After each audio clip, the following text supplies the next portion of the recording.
comment tu fais toi au quotidien pour être davantage dans l'amour plus que dans la peur?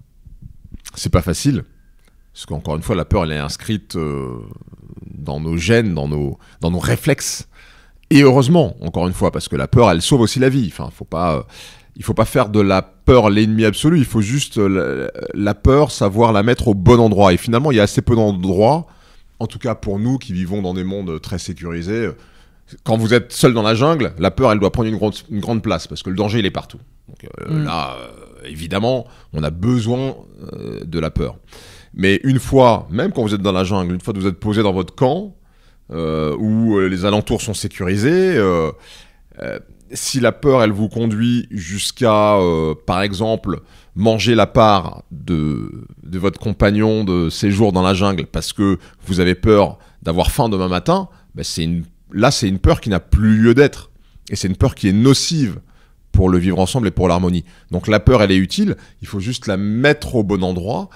Et moi, évidemment, ça m'arrive de réagir en pensée par peur, mais de se dire tout de suite, ça c'est la fameuse technique, Eckhart Tolle en parle beaucoup, je ne sais pas si c'est lui qui l'a mise au point, je ne pense pas, mais en tout cas il en parle beaucoup, mais de l'observateur, de celui qui pense, la conscience en arrière du mental.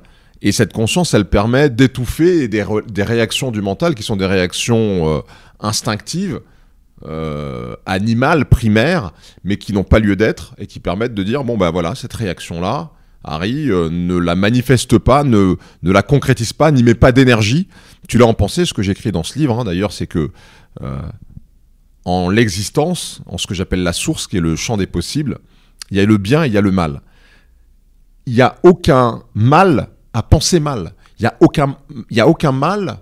On ne peut pas en vouloir à quelqu'un parce qu'il en aura voulu à une personne qui aura fait un tag sur sa voiture, ou qui l'aura bousculé, ou qui aura même pris sa place devant une file d'attente.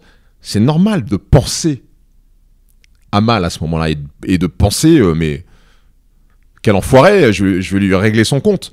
Penser ça, c'est pas le problème. Le problème, c'est de ne pas avoir cette conscience derrière qui va vous dire ne mets pas d'énergie dans cette pensée qui fait partie du champ des possibles, qui est légitime, mais qui ne va pas dans le sens d'une réponse qui va conduire à l'harmonie, qui va conduire à une vie plus agréable. Parce que te battre avec cette personne parce qu'elle s'est mise devant toi dans la file d'attente, ça va pas rendre ta vie plus agréable, ça va pas rendre la scène plus agréable, ça peut faire peur aux gens qui sont autour. Et donc c'est une expérience qui globalement n'aura pas créé de l'harmonie, ça aura créé de la disharmonie. Et en plus tu risques d'avoir des séquelles, des bleus, etc. Donc ne fais pas ça. Et cette capacité-là, je pense que c'est quelque chose qui se développe et qu'aujourd'hui, on a encore beaucoup de gens qui sont victimes de leurs émotions primaires et qui n'ont pas ce recul-là. Il y en a qui l'ont naturellement, moi je l'avais plutôt naturellement, mais je le travaille pour l'avoir de plus en plus.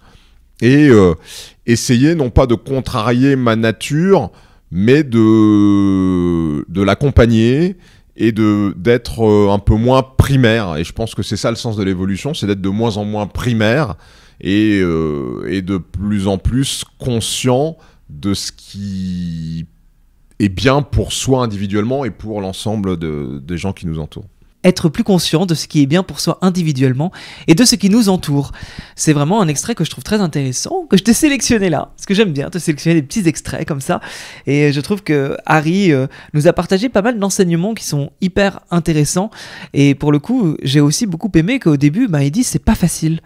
Voilà, c'est que ce n'est pas inné, hein, c'est pas quelque chose qui est inné pour tout le monde ou facile, voilà, non, c'est justement compliqué de prendre de ne pas être, comme il l'a dit, être dans un côté primaire en fait, et d'être vraiment un peu sur cette dualité, être dans la peur uniquement ou être dans l'amour, et on est un peu entre les deux par moment et on ne sait pas trop comment réagir, et on se rend pas compte des fois que on va réagir par la peur, des fois c'est inconscient en fait, que nos choix sont guidés par la peur.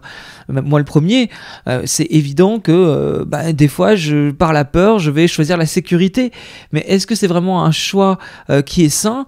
En fait il est là pour éviter, parce que je suis dans une forme de protection personnelle, et ça c'est quelque chose qui arrive souvent. Ça peut arriver dans les relations amoureuses, ça peut arriver dans les relations amicales, ça peut arriver dans les choix professionnels bien évidemment aussi, choisir un métier où on va pas être épanoui, mais en fait c'est pas si mal parce qu'on est en sécurité, mais en fait quelle est en fait ce qui est sous-jacent à tout ça, c'est j'aurais peur de faire autre chose, et c'est du coup dans tellement, enfin je pense parler avec aussi encore une fois une certaine authenticité, mais quand je suis resté des années avec mon compagnon, mon ex-compagnon, et je pense qu'il y avait une certaine peur de ce que j'allais traverser, et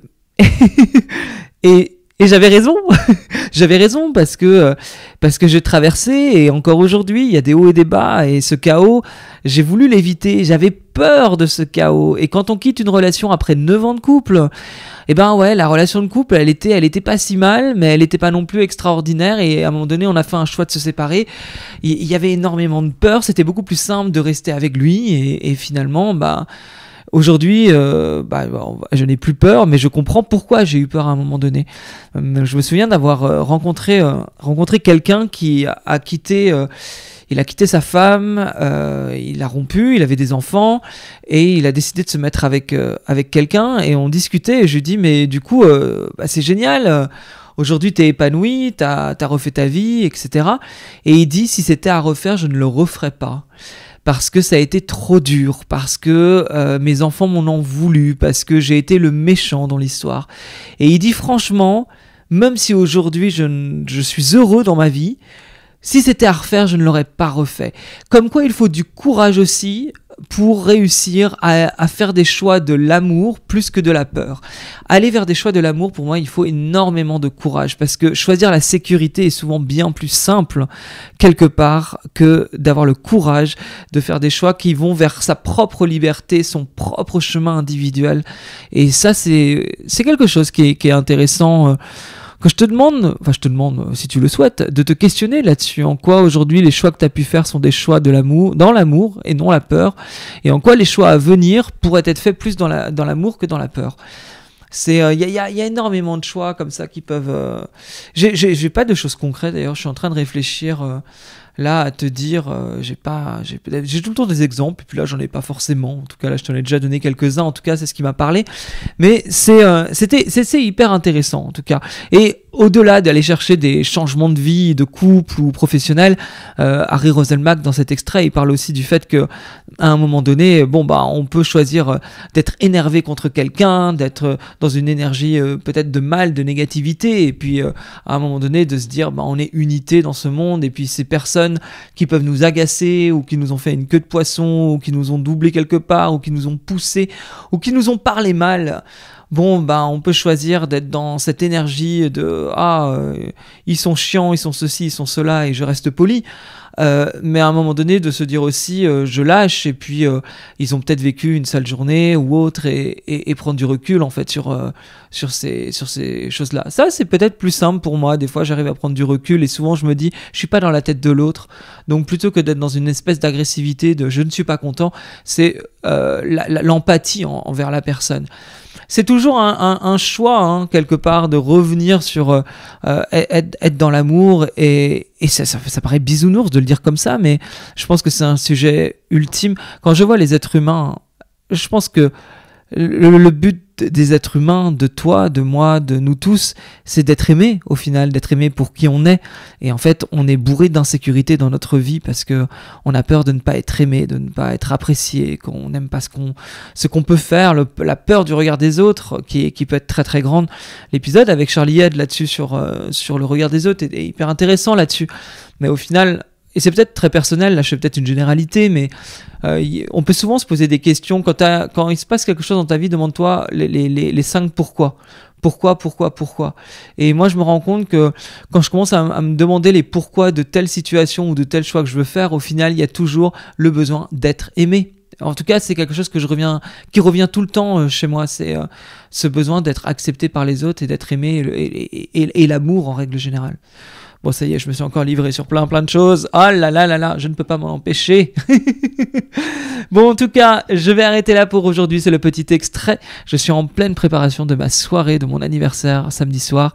Il y a énormément de stress sur moi, un peu de peur aussi. Et comment je peux transformer ce stress et cette peur pour aller vers des choix d'amour, pour passer un moment extraordinaire avec des gens que j'aime. Et j'ai du mal à dire, mais des gens qui m'aiment aussi sûrement, puisque certains se déplacent de loin pour venir me voir à Paris. Et j'ai du mal à accepter ça. C'est très dur pour moi d'accepter que des gens prennent un train, viennent à Paris, prennent un hôtel pour passer une soirée avec moi. J'ai du mal avec ça. Je pense que j'ai du mal à recevoir l'amour. Comment on peut chercher l'amour autant et avoir du mal à l'accepter, à accepter que cet amour vienne à soi? C'est toute une dualité, une ambivalence aussi. Et on a tous des dualités et des ambivalences dans nos vies. Bon allez, je te souhaite une bonne soirée, une bonne journée. Et n'oublie pas, tu peux mettre 5 étoiles sur Apple Podcast ou Spotify, ainsi qu'un petit commentaire. On avance doucement mais sûrement, les notes montent, les commentaires sont là. Et tu sais que c'est d'une grande aide pour continuer à faire évoluer ce podcast. Je te dis à très bientôt, salut!